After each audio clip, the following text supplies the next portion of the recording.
Chef Stephen Richards. Yeah, right. He is the Maine Lobster Chef of the Year after winning numerous competitions voted by his peers. He's the executive chef of The World is Mine Oyster in iconic Boothbay Harbor. Beautiful restaurant, seats 200, so there's plenty of room for us all to go up and have more lobster after this. But first, let's have this demonstration. And oysters at Mine Oyster. Today what we're going to do is a smoked lobster orange and thyme profiterole. We're going to layer it with a pink peppercorn goat cheese mousse. We're going to top it with a brown butter creme fleurette and a sweet and salty pine nut brittle. It's kind of a take on a classic French dessert, a profiterole, that's normally stuffed with pastry cream, topped with chocolate sauce and powdered sugar. What we're doing today is we're taking that same shell, we're going to stuff it with smoked lobster that we smoked at Mine Oyster. We're going to replace the pastry cream with the pink peppercorn goat cheese, and instead of sprinkling it with powdered sugar, we're going to sprinkle it with sweet and salty pine nut brittle. So we're looking for a crunch.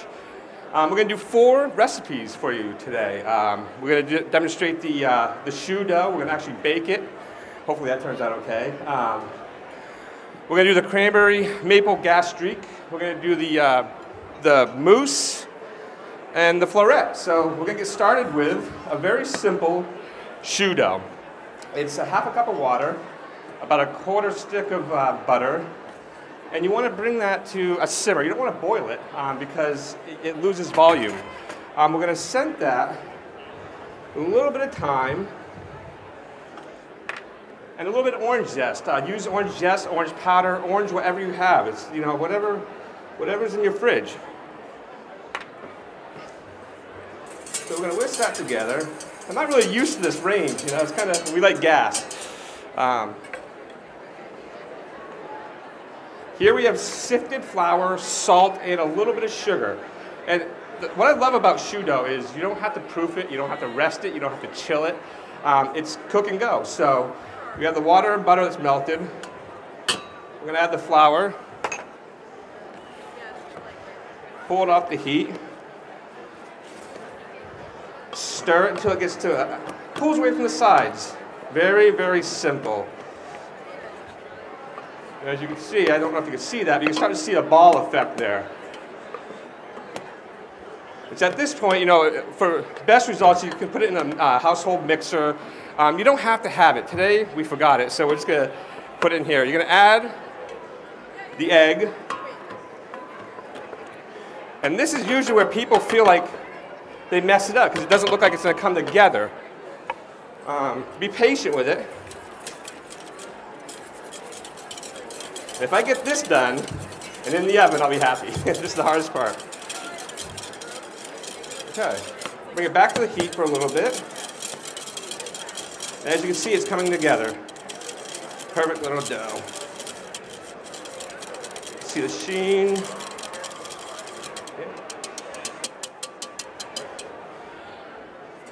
Yeah, you can smell it. I wish you could smell it out there. You can really start to smell the orange and thyme coming through. Behind me, I have a pastry bag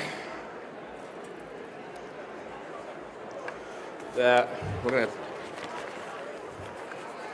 hopefully get this dough into.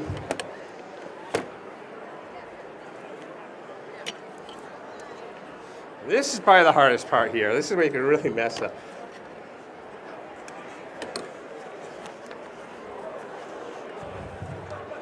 That's the start of it. Actually, you want to help me with this? You can hold it. You can hold it. Of course, that's what I'm here for. Right there. Just hold that up like that. We're gonna.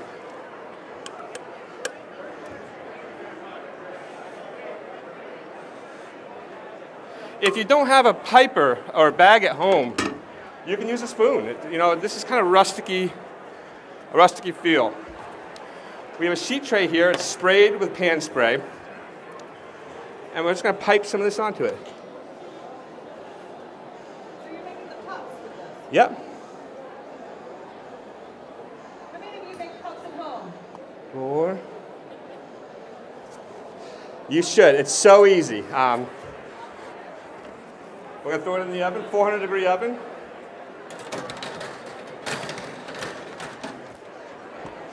We're gonna start at 400 degrees, 10 minutes, and then 10 minutes later, 350, turn it on 350. What's happening is the batter is made of, water, a lot of water. So when it's baking, it steams and it pushes the pastry out. That's what gets it crispy, and that's what you're looking for is kind of a hollow shell. So next we're gonna go with a gastrique, and we're using a maple cranberry gastrique. And to me, gastrique is just a fancy word for sweet and sour. Today we're gonna flavor the sweet and sour with cranberry and maple. We're from Maine, so we want to use maple syrup. So yeah, some people use sugar and vinegar, some people use honey, some people use brown sugar. It doesn't matter, just as long as you get the sweet and sour. So, we got a little bit of port, vinegar. I think I used apple cider vinegar for that. Did you say port? Yes. I picked up on that. A little bit of honey. So why port? I just like the way it kind of fortifies the whole thing in the maple syrup. That was the red would be port wine, right? Yeah, I forget exactly what I used. I used what was at the restaurant, but yeah, it just brings it together. So you get the sweet and sour, and then you get the port fortifying it, and cranberry. So you throw it all in, and you let the heat and time do the work. And I'm hoping this will get up the temperature and reduce this.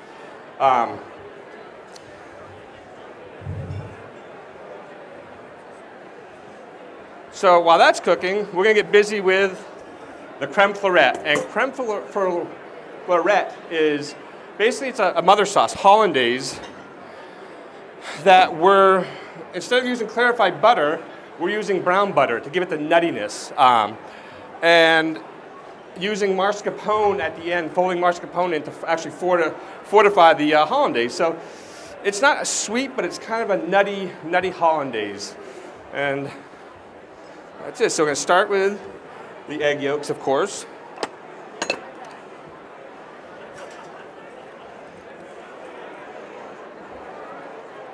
Lemon and vinegar. And this is a small amount. And you want to use lemon because you're supposed to for hollandaise, but it allows the egg yolk to hold the butter better. So you just want to whisk this. I think you can see it. Whisk it until it starts to get a little frothy. It's already working. Start to add a little bit of brown butter. And I hope I don't break this.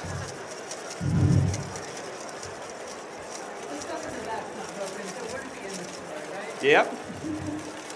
So try that. Yeah, you can see it's already, you can really smell the nuttiness of the brown butter. I love brown butter. It's good for finishing vegetables, good with meats, and so yeah, we're there with that. You can kind of, there's the creme fraiche. It's going to give it the creaminess that we're looking for, and we're there. Okay, we take that.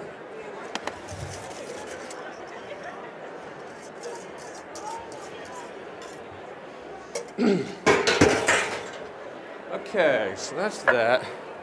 Profiteroles are cooking. I'm not sure if they're going to make it in time, but we have a backup. Last but not least, we have the pink peppercorn goat cheese mousse. And we use Sunset Acres. It's in Brooksville, Maine. Super awesome farm. Goats are treated better than we are. So this is just goat cheese, a little bit of pink peppercorn. Those are whole? No, they're crushed. Crushed pink peppercorn, okay. We add just a little bit of cream to make it pliable. Yep.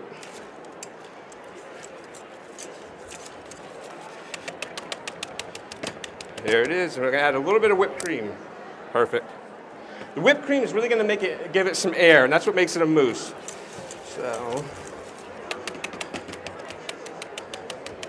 And of course, it makes sense with the dishes being served in, right? Mm-hmm. Okay, so we'll put that over here. We'll slide that underneath here. And I would have loved to have brought the smoker down from Maine, from Mine Oyster, but it weighs 1,000 pounds, and I don't think they'd like the smoker in here. But what we have here is smoked Maine lobster, and this is my favorite part of the dish. I'm really in love with smoking lobster because it's easy. The ocean acts as like a natural brine. We don't need to brine the meat. We don't need to cure it. We're basically taking it, cracking the shells, cutting the tail down, and smoking them for however long. I've done 24-hour cold smoked. This is probably 2-hour hot smoke. So it's awesome and it's simple, and that's what I'm about right now. Is awesome and simple. I think we're just going to try and use the claws.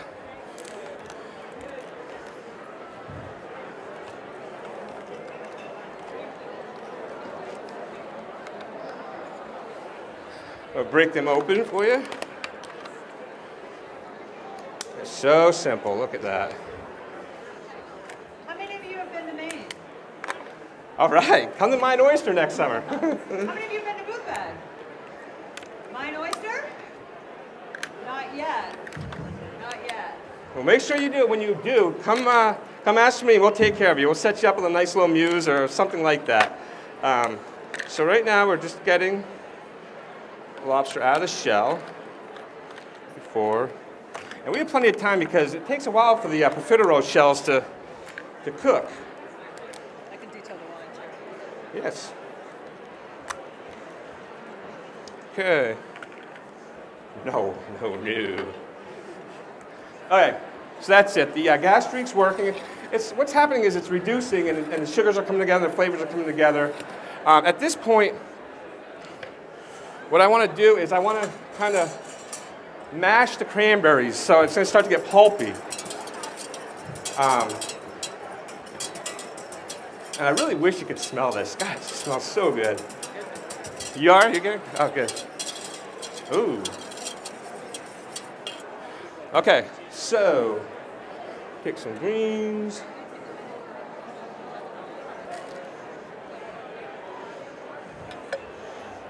Okay, so the gas streak it's there. It's thick, it's syrupy, it's what we're looking for.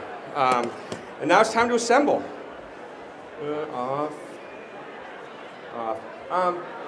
The shoe dough is not quite done, but I kind of anticipated that, so I brought up some ones that were already cooked. And I'm just going to plate it right here. Now maybe someplace we can see it better. Well, you can see that he has a custom made Yeah, you know. state of Maine. And I got my fingerprints all over. Absolutely gorgeous. Okay. People try and buy it from the restaurant. Anytime we do a function or whatever, they're always, I think I've been offered $200 for it, but if anyone wants it, $250 takes it today. Okay. So what we're going to do is we're going to fill these shells with a little of the goat cheese mousse. Not too much because we want the lobster to be the star of the show. There's a lot of intrusive flavors with this. So you're doing that on the top and on the bottom? No, nope. Just the bottom. Just the bottom. And then Hold the lobster. we're going to put the lobster on.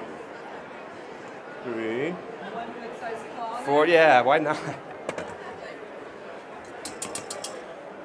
Some of the gastrique.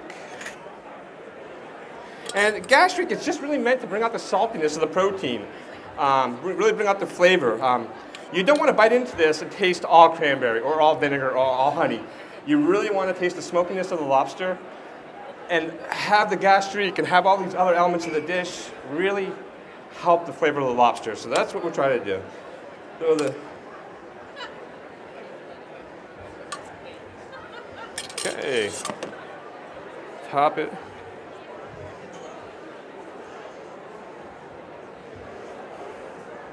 How is it out there? All right, okay. A little of the brown butter creme fleurette, and as you can see, we really want to me, brown butter and lobster pair well. And that's why it's here. That's why it's going on it. I love the decadence. Yeah. A little bit of sweet and salty pine nut brittle. We'll garnish it with a little, give it some color. parsley, chive, whatever you have, it doesn't matter. A little bit of green oil.